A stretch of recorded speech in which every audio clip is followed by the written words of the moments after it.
Ain't no way, bro. Points on every single possession. You're throwing alt lines like it's nobody's business, baby. That's You're doing what Sham Tony won't do, man. Scared, bud. But you know what? I'm telling you, this is the beauty of it.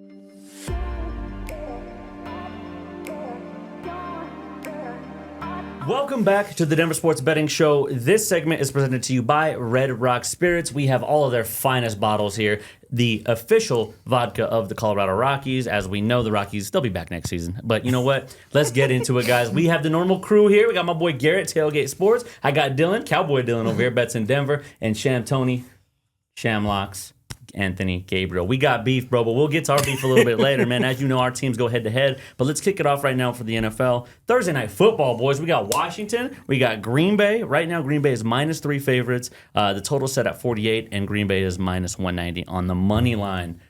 Garrett, what you feeling, baby? How do you like this game? Man, I think this number's about right. Both these teams look pretty dang good in week one. Green Bay, they're dealing with some injuries to their offensive line. That's kind of what I'm monitoring. Right tackle, Zach Tom, and left guard, Aaron Banks. They're both questionable, so I'm going to see if both those guys are up and it's a flat 3. I'd probably like Green Bay a little bit here, but 3 and a hook, especially if those guys are not in there. Did you pick the Giants last week? Yeah, I did. You did too, huh? I didn't pick the Giants. I'm a Washington hater, known fact. But, you know, that's kind of where I'm at with the game. I'm going to probably get involved live. I'm going to see if these offensive linemen, if they're in or not. I think that makes a difference. A prop I do like is Jordan Love to not throw an interception at -110 or better. He hasn't thrown a pick in 8 of his last 9 games. This Washington defense, albeit there's some new faces in the secondary, but they're ranked bottom 5 in generating interceptions. It is kind of like a high variance, part of the game, but I still think Jordan Love he was extremely accurate last week. He has a 72% completion percentage. He had 136 passer rating against pressure, which is huge for generating interceptions. So I don't think he's going to throw a pick, but I haven't pulled the trigger on it just yet. Waiting to see if that offensive line is going to be up and healthy, but that's one on my end for sure. Let's go. Sheriff, talk to me. I would take the Commanders +3.5 here. I think they're live dogs. They look sharp in the open. They had over 400 yards of offense, over 200 yards on the rushing. On the ground, and I think that's going to stress that Green Bay defense out. They are good with Parsons, but the Packers handled Detroit, but they didn't exactly light it up. They only had around 266 yards of offense. This Commanders team is covered 4 straight after a division game, and they've won 8 of their last 9 overall. I think the points here with Washington +3.5. I think if it was at -2.5, -3, I'd probably go with the Packers, but +3.5 here. I'll take the Commanders on a short on the week, though, man. I don't know. And the only saving grace is that it's the beginning of the season, so I don't think it's going to affect them too much. But all right, baby, I'm rocking with it. Talk to me, Sham Tony. Yeah, so you mentioned the short week. You normally favors the home team on these short weeks because without much time to prepare, but. To all you guys' points, Dylan just mentioned it too. We said it last week when I talked about the Chargers and the Chiefs game. I'm like, if it's Chiefs -2.5, I'd take the Chiefs, and if it's Chargers +3.5, we talked about it on Iowa State, and we ended up getting on the both right sides of that. So we talk about how important the numbers are, more so even than the teams in these situations. Right. If it's a Green Bay at a flat 3, I'm taking Green Bay. Anything more than the hook, I would probably take Washington. It's just such a stay away. We looked at, again, this is just the NFL in general, how sharp these lines are. I went back and looked at all the lines from this past week one. In 10 of the 16 games, you could have taken any team and either side of a teaser and won.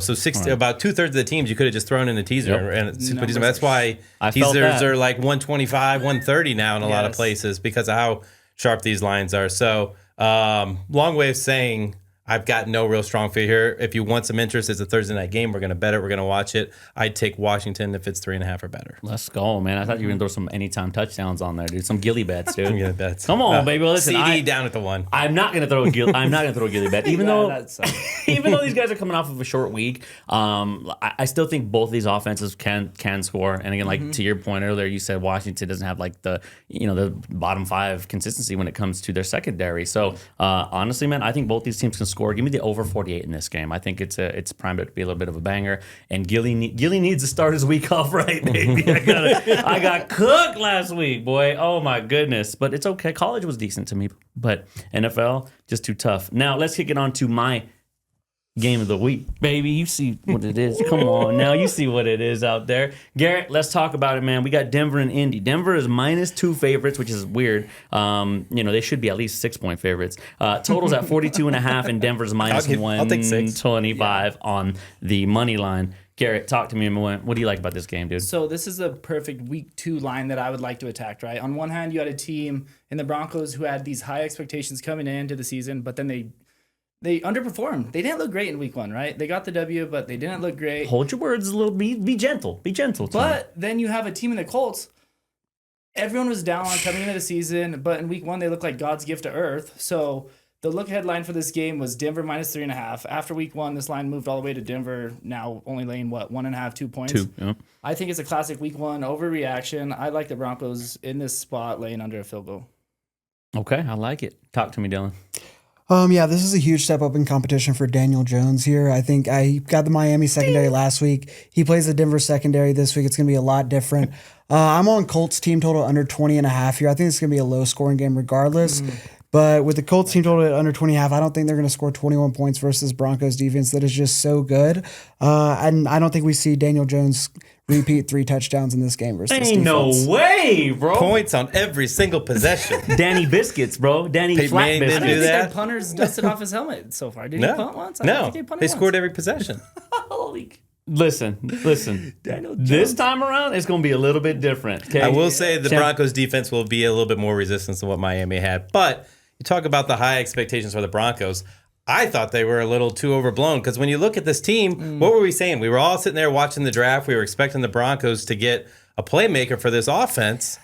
And what they do, they get another defensive player. And you look, they just don't have many weapons. They've got my guy Harvey. They gave him the ball. He finally busted a run. Sean Payton holds the playbook back a little bit, though. It's the first week of the season, Chip. All right? Give me a freaking break here. He holds the playbook back a little bit. He don't want to expose the whole, scheme to everybody right off the rip, dude. Which plays was he holding back? All the basic plays, okay? He didn't let Bo really open up, do his thing that he needed to do. This week he will continue. Well, that being said, I agree with Dylan. Low scoring game. I'm not going to take a Colts team total. I think it's kind of ticking down, but anything 42 better than 42. I'm taking under 42.5 in this game because the Broncos defense is legit. We saw what they did to Tennessee, who just so many boneheaded coaches decisions going that way. I mean, they really gifted him that touchdown right before half. I don't know what they're doing. Callahan doesn't know the rules, and then I don't know why they're not kicking a field goal to end the game with Lutz from 55. It's not gifts, it's skill, okay? And it's a better team. They got Denver survived. But if I had to pick a side, this isn't a homer pick. I still think at 2.5, I would take the Colts at home. I think you guys are really still underselling Danny Dimes. He's in a system that is so much more set for him. I think Steichen is doing. You saw what he can do with the Eagles, and now he's got a quarterback that can run the system. So I think it's a tricky spot. Not against a defense like the Denver Broncos, though. I expect Daniel Jones to go out and zonk, dude. You might give me two interceptions for Danny, dude. Like, unbelievable. It's going to be like I could see like 14-17 type game one way or another. Here. We won't let that happen. And again, by the way, the Broncos still covered last week, so they did exactly what they were supposed to do from the odds makers. Depending on where you got the line. Yeah. Right. I mean, if you got them at the 8, right, which, again, Gilly was ahead of that curve, right? And I took care of business. That was, unfortunately, the only game that I hit. That's what we said. Throw them in the teaser. That's right. So, but like I said, the Broncos came out. They did exactly what they were supposed to do. Obviously, I wouldn't go that far. They won the game. Well, yeah, but you're in from an odds maker standpoint. Altitude got to them. They did what they were supposed to. And I'm going to tell you right off the bat, dude, Danny Dimes is not going to be Dimes, dude. Flat biscuits today, bro. Danny Dimes or Bo Nix? Oh my God, Bo Nix. Let's get it on the record. Absolutely, okay. Absolutely, Bo Nix over Daniel Jones. Are you kidding me? There's no Josh question Allen there. or Danny Dimes. Oh, that's a tough one. We'll be right back after this commercial break. Dude, that's ridiculous. I don't even want to go there. Give me Denver -6, baby. I'm pushing the line. Plus 190, baby. Like Let's go. Give me plus money to get the Broncos there. Again, the money lines is too rich for me. The -125. I don't like that. Give me Broncos -6 at plus money plus 190, man. Let's go, baby. We'll see in some Colts gear next week if the Colts pulled off. I'll put out some Broncos We have to do something, dude. Go. Like we have to put hot sauce in our eyes or something. If you. What do you want? What? What are you gonna? Do you have something you want to say? Not hot sauce in my eyes. You have to shave. You have to go clean shave. Do you clean shave? I can clean shave. Or are you just the mustache? You have to wear some Colts gear if what's the spread? We'll come up with something. Yeah. We'll come up with something. Socks. Stay maybe. tuned. Cold socks, guys. Guys, let's kick it off to right now. We have the Philly and Kansas City game. Listen, it is time for our Outlier Insights of the Week. Ken, kick my camera off, baby, and let's talk about these guys' outliers, okay? Listen, this is presented by Outlier.bet. We'll start with the Eagles, okay, who keep cashing tickets. They've covered 12 of their last 17 games, hitting over 70% against the spread. Betting Philly has been nothing but a complete cash cow. Unfortunately, the Philly scumbags. On the other side, the Chiefs have shown a different trend. 5 of their last 7 games against top-scoring defenses have finished under 46.5 points. Facing another elite defense against Philly, the under could be worth a look here, which, boys, I'm kind of on that a little bit. And then you got Patty Mahomes, right? Always finds a way to make a play. Outlier shows he's gone over 9.5 yards on his longest rush in 7 of his last 8 games. Do with that what you will, okay? That suggests a strong change. He breaks one for at least 10 yards on Sunday, which, again, it's plus money. We might take that. There you have it. Those are your Outlier Insights of the Week, powered by our friends over at Outlier.bet. Make sure you check those guys out and get your edge in your betting today. So let's kick it off, man. Dylan, I want to start with you. What you got in this game? I'm going with the Eagles -1.5. I don't care that it's at Arrowhead. Me neither. The Chiefs offense looked all sorts out of rhythm when they played the Chargers. Mahomes was really having to do everything. They don't have that many weapons on the offensive side of the ball. And this Eagles defense is just too good. I think this line's too low. The Eagles just beat AFC teams. They've won 9 straight against AFC teams. I think they take care of the Chiefs here. I wouldn't even mind laying an alternate line like you did with the Broncos. I'd take maybe Eagles -6. I think they won by a touchdown. We throwing alt lines like it's nobody's business, baby. Garrett, listen, Dallas had a hard time, bro. They struggled. Philly struggled against Dallas, kind of pulling away, right? They're labeled as the favorites in this game. This is going to be a pretty bang-out game. What do you think of it?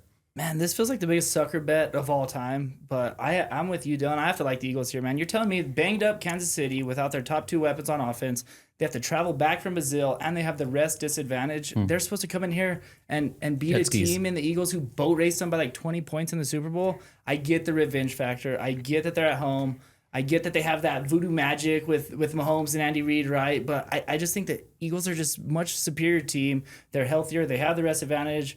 It feels like a square side, but it's Eagles are nothing here for me. All right, I agree. Talk to me, Sham Tony. I'm still going to take Chiefs. I'm not burying them yet. They still have Mahomes. They're still at home as a dog. We know Mahomes 11-4 against the spread as a dog. You got to be that guy. In his career. I got to be that guy. I know it was the simple thing last year. We talked about it for the Super Bowl. I said I'm not going to overthink it. I'm going to take Mahomes, and they got crushed. And that's the last thing that's in everybody's mind is them getting crushed. Then they lose the Chargers. I know they're shorthanded. But we saw, Dallas was going up and down the field on that Philly defense until the rain delay kind of just put the brakes on everything. So the Chiefs defense is still, legit. They're a top 5 defense. They don't have the injuries, and I still just going to trust Mahomes at home as a dog. Philly is still again being the Super Bowl, favorites and contenders. That rain delay shouldn't have affected them like I said, how it did, and with that. I was thankfully on the right side of that, Let's go. I had that under, baby. That under was killing me, dude. I was sweating that thing, dude. I was so mad. I go, what's wrong with me? Guys, listen, I think both these teams still potent offenses. I think that they can still score even with the lack of depth at Kansas City's receiving core. I expect Mahomes to kind of do what he does and take control of the game. Give me the over on this one, too. Over 47. Get money, get paid. Guys, listen,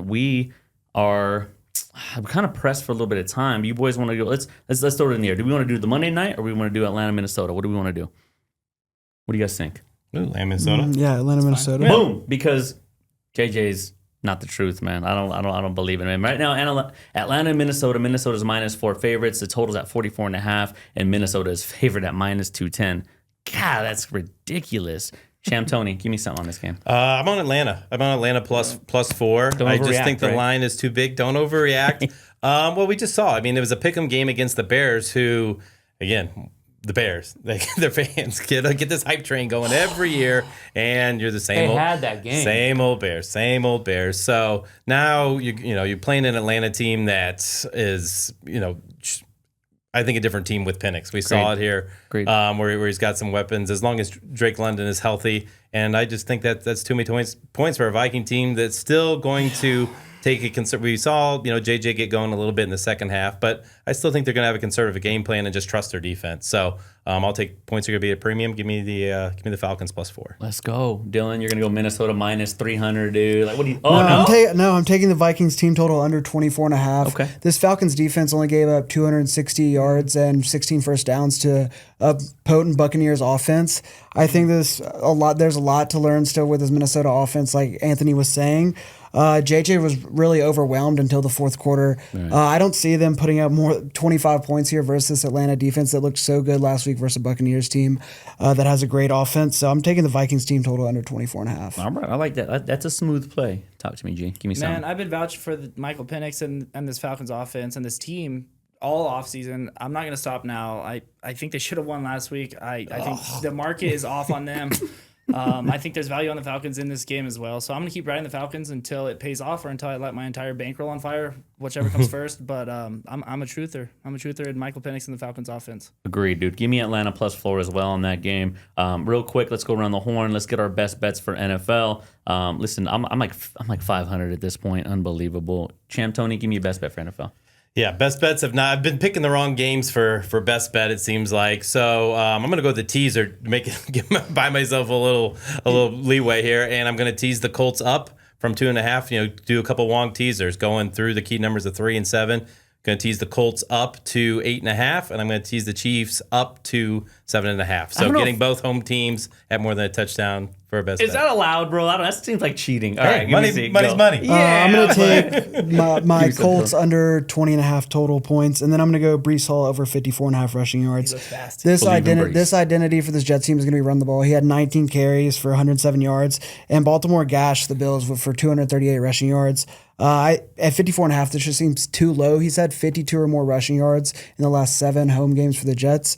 So I like Breece Hall over 54.5 here. Let's go, Garrett. Give me some. I'm with you, Dylan, on that game. I played over 45.5, -105, reduced juice in the Bills-Jets game. I was really impressed with that Jets offense and what they did, and Justin Fields. Remember, it's important not to overreact in week 1, but I do think it is appropriate to react a little bit, right? So I do think what I saw from Fields in that offense is some signal. I think you do need to upgrade their offense a little bit. And the Bills' defense, they have some holes in it. So I think this total is just a couple points too low. I'll take the over 45.5. One more. I like Seattle +3 in Pittsburgh. I think Seattle's going to bring that Pittsburgh offense down to earth a little bit. And I think it's going to be a hard-fought battle, so I'll happily take the 3 points, put them in my pocket, and hope it's a close game. Let's go. I'm going with one and only, baby. Gilly the one only right here. Best bet, Denver, okay? -2, -110. You can get it at -1.5 at some books as well, which I would definitely recommend. Also at that -110. Like I said, man, I think Bo Nix, he's shaking his rust off a little bit. He's ready, baby. Shake your head. Go ahead, keep shaking your head, Tony. Let's go, man. I just tell the Broncos, I think they got a lot of work to do. Not to say the Colts are going to be a Super Bowl contender here, but their defense is much improved. I think bringing in Anarumo, and I think it's going to be a really good game, low-scoring game. What did the Broncos do to the Bengals last year late in the season? They put up quite a few points. Guys, Anarumo, listen, we'll be back, okay? Different personnel. Come on, man. True. Exactly. We got all different teams, Denver. dude. I'm with Denver. Let's go, baby. Ravens moneyline best bet. Get money, get paid. Stay tuned with us. We got college best bets coming up soon, and these boys will make sure that we go ahead and get everybody paid. Denver Sports Betting. Stay tuned. Welcome back to the Denver Sports Betting Show. This segment is presented to you by Stir Pan Creamery. 2 locations, one in Breckenridge, one in Denver. Get your roll on. My guy's coming out with new flavors still. You have half the year already done and over with, man. He's coming out with new ones every single day. Make sure you check my guy out. Best ice cream in Denver, no question. Let's kick it right off, and let's talk about that CU Houston game, baby. Now, listen, I'm a Cougar basketball guy, but when it comes to football, you got to ride with CU all day. Even though, boys, we talked about it a little offline, there's a little uncertainty with the quarterback situation. Prime still has not came out and said who's going to be the starter of that game. Houston is currently favored at -4.5. The total is 43.5, and Houston is favored at -200. Sham Tony, give me something, man. What do you like? Yeah, I'm torn on this game. Like we talked about with the quarterback uncertainty, I would kind of lean CU with the points, but I do like Houston and Willie Fritz. They're a much better team. He was great over at Tulane, so. I'm still kind of waiting until closer to game time as we see, Wednesday. So make sure if you're not already, follow us in the channel because we're, as we're recording this, we're always putting out plays, putting out updated information. So That's a little teaser for the channel, but wait and see on this one for me. Yeah, their quarterback, Houston's quarterback is nice, bro. O'Connor, right? That dude's nice, dude. Talk to me, Dylan. I think I want Colorado plus 4.5 here. I think regardless of the quarterback situation, this Colorado team did almost beat Georgia Tech. And I think that Houston just getting a little too many points here at 4.5. I think, and with the total as well being so low, I think Colorado keeps it close here. I'm going to take them plus 4.5 on the road. Perfect. Garrett, you got anything for this one? Yeah, I mean, at this point in time with the information that we have, the only thing I would look towards is the under or a Colorado team total under. I think if Ryan Staub gets announced as a starter, I think that number is only going to go down. So I would just play it for like a value-based number play and try to get in front of a number move there. Worst case scenario, if one of the other two guys is up and the line goes against me, then all right, we write it out and see what happens. But I'm trying to get in front of a number move here. I would take the under. Colorado team total under. Agreed. With the uncertainty going on in that locker room right now. Well, at least, and again, I don't think it's even in the locker room. It's just to the as Coach Prime likes to have it, he likes to kind of build that momentum, build that anticipation. Why tip your hand? All right. So honestly, yeah, I like the under 43.5 as well too. Let's go to the second game. Let's talk Georgia, Tennessee, baby. Them Vols. Georgia's favored at minus 3.5. The total's 49.5, and Georgia is favored at minus 180. Dylan, give me something spicy, man. I'm taking Tennessee plus 3.5. I mean, Georgia's quarterback Stockton, his average depth of target is just 5.1 yards. That's 62nd in the country, and that's playing Marshall and Austin Peay. I just really can't trust this offense yet. He hasn't made a big-time throw. Tennessee has the talent to make them pay if Georgia plays conservative. And Neyland Stadium, one of the toughest places to play. Georgia hasn't faced an SEC defense yet this year. I think Tennessee plus 3.5. I like them on the money line too. Right. The Sharps are giving the Vols like a 51.5% to cover that. Sham Tony, give me some. Yeah, it's really tough what to make out of Georgia so far because, as Dylan said, I mean, you can't really take away much from Austin Peay and who's it? Austin Marshall. So I just think that you look at Kirby in those games. The records out. He's 0-14 when he's been against the spread as a 38-point more favorite. It's just a vanilla offense as much as he can hold back. I feel like he sucks us in, and then all of a sudden Georgia comes out with this phenomenal game plan. So. As the line has kind of crashed down, it was I think they had opened it like 7. Yeah. Now if I can get a 3 with Georgia, I'm kind of waiting. I don't think it'll get there because everybody will come back in, but I'm still going to lean less than 4 points towards Georgia. If they can open up a little bit on offense. And we saw, Syracuse was going up and down the field on them in week 1. So I don't think the defense is that great. Kirby's kind of owned Heupel. So I'm going to lean towards Georgia. But again, not real confident because you're just kind of banking on buying a little bit low here on what the expectations were for Georgia based on 2 weeks of nothing.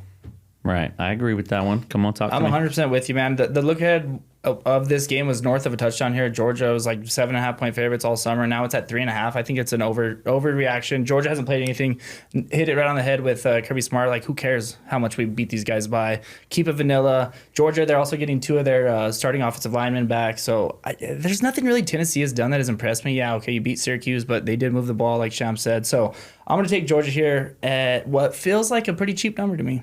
Yeah, I like Georgia minus 3.5 as well. I said I don't believe in the Vols' top 15 defense just yet. So give me Georgia minus 3.5. I like that as well. Let's kick it off. We have Florida and LSU, baby. Go Tigers. LSU is minus 7.5. The total's at 48.5, and LSU is favored at minus 325. Listen, Florida has a freshman, quarterback. I don't know if he's going to do as well as he did last week in Tiger Stadium. Talk to me. Give me something, Sham.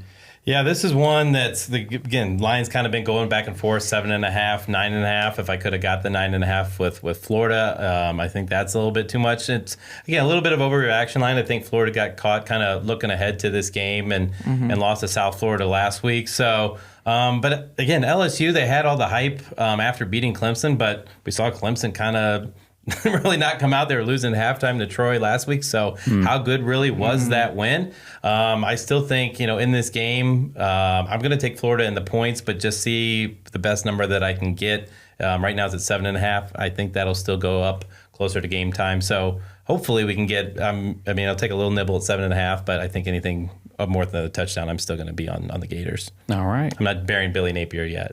I am not going to be on the Gators. We going LSU, baby. I like LSU, man. Like, so I think it's our home field advantage, dude. I think that's what it's really going to come down to, dude. That stadium's going to eat old freshman boy up, no question. Dylan, give me something. I'm on the under 48.5 here. I mean, this LSU run defense was in rock solid, only giving up 89 rushing yards through 2 games. And on the other side of the ball, Garrett Nussmeier, he hasn't had much protection from this LSU line. He's got sacked 3 times versus Louisiana Tech. I think Florida's going to be able to generate pressure. I think the same on the other side of the ball. I think it's going to be lots of stalled drives, more field goals and touchdowns. I like under 48.5 here. I just think this number is too high. Okay. Yep, I'm with you on the under. This is kind of a revenge spot for LSU after, Florida kind of humiliated them last year. I'm not sure that Florida's quarterback, Lagway, he's 100% healthy. He has like a calf strain or something. Like, he'll be fine. Who knows with that? I don't know. Their offensive line hasn't been great either, so the number might be a tad too big. I would probably only maybe look at LSU's direction here, but if there's one thing I was going to play here, it would be the under. Okay, I like it. Kick it up for the next game, man. Texas A&M and Notre Dame, your copper tops, baby. Let's go. Notre Dame is minus 6.5 favorites right now, and the total set at 49.5. Meanwhile, they are favored at minus 300 on the money line. Sham, does that make you nervous, bro? Very nervous. Because Aggies have a solid setup. No, they're tough up front. I mean, this is a revenge game from last year for A&M, where Notre Dame went down to College Station and beat them. I still think it's a big number. There's some 7s out there for sure. I'd take A&M getting the 7. Notre Dame, we saw them kind of get their footing in the second half against Miami, but you're still working in, this is only going to be Carr's second start, first home start. We've seen Notre Dame, get off to some slow starts, obviously, losing to NIU last year, losing to Marshall a couple of years ago prior, but I thought we really saw the loss of Al Golden on defense show up with, and not only that, but no more Xavier Watts. Right. We got some injuries up front and on the offensive line, so they're not still kind of clicking on all cylinders yet. So with the big number, I would take A&M in the 7. Maybe that's a little bit my Notre Dame paranoia of them, and kind of really a must-win game already in here early in September. So. I'll take A&M in the points plus the 7. Let it be noted that I was also on the right side of the Miami-Notre Dame game as well. Okay, listen, let's go Miami. Okay, let's go Canes, baby. Talk to me, Dylan. Canes are for real. I'm on Notre Dame minus 6.5 here. This is a big step up in class for Texas A&M, and it was a tough 27-24 loss to Miami, but their defense still looks solid. I mean, Miami was 5 for 14 on third downs. They gave up only a little over 300 yards. I think with the extra prep, home field advantage, I like Notre Dame by 7 here. Let's go. You're doing what Sham Tony won't do, man. Scared, bud. But you know what? I'm telling you, this is the beauty of it. Give me some. There's nothing like a week 2 bye. Notre Dame was on a bye last week. Yeah. That's a little weird. Good timing for a bye. You'll stay that week 2. Yeah, maybe that gets Carr. Go out to pasture, get your butt kicked, and then you have a bye. Well, against Miami somehow. Put him down. I'm still salty about that game. Old yeller. But they get the bye to bounce back. Marcus Freeman, he's 11-2 against the spread, coming in off extra rest. So I expect them to show well here. A&M's defense, they looked a little suspect to me against UTSA and Utah State. Both those teams, if you're watching the game, they're able to advance the ball to their side of the field a bunch of times. It's just A&M's red zone defense really kind of clamped down and kept those scores a little lower. So I haven't decided if I want to lay it with Notre Dame. That's the side I'd be looking under a touchdown or just play the over here. But those are the 2 sides I'm eyeing. All right. Sham Tony, I'm rolling with you, man. If I can get them at 7, the Aggies, I definitely want that all day. But I'll be comfortable with the plus 6.5 with their QB and wide receiver room connection. I think the Aggies have enough to at least cover here. Yeah, Marcel Reed is very good. They're dangerous. And Elko coming in is. I'm nervous for this game for the Irish for sure. Right, but like I said, I think they could pull. I think they could pull it off. Win by 3. I think they could. Yes, we can get them a win by 3. I think we'll be happy. Keeping me off Notre Dame. Except for Dylan over there. You're keeping me off Notre Dame. Appreciate that. Guys, let's kick it off. We're gonna have our best bets here. This best bet segment is presented to you by Griffin Tavern. These guys are a sports bar. They have nothing but the finest foods. Basically, a neighborhood local watering hole that you'd go to, kind of hang out, watch all the games. Tremendous amount of TVs. Scratch kitchen. Everything there is cooked made to order right there. So they have tons of different brunch specials and things like that going on Saturday and Sundays from 10 a.m. to 2 p.m. Let's get into it. Our best bets. Garrett, give me some.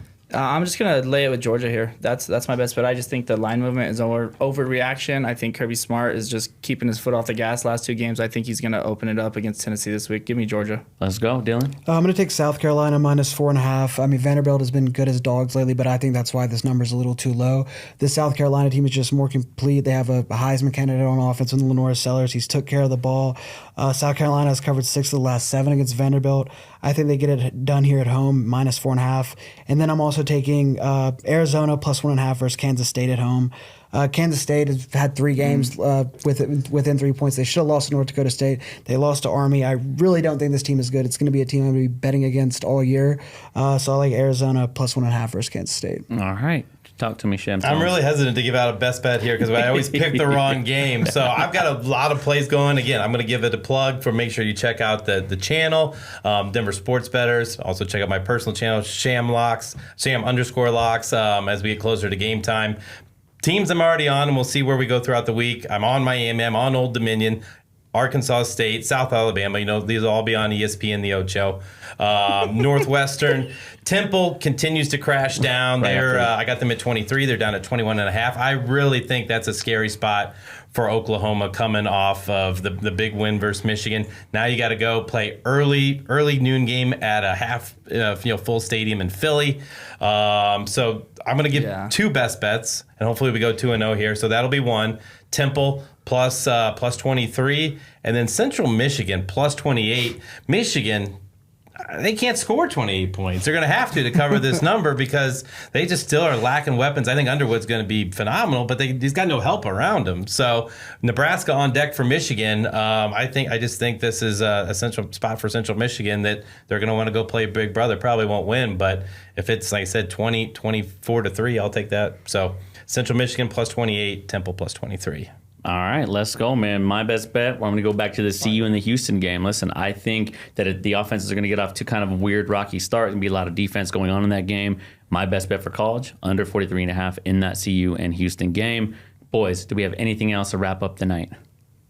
Go Colts. I think that's it. Oh, chop that up. Kim, chop that up. That's Kim, our master editor back there, man. Go ahead, chop that up. Get money, get paid. Denver Sports Betting, guys. We'll see you guys next week. Stay tuned for the UFC segment coming up next. We've always got your best bets for the fights. Oh, God. It burns. It burns.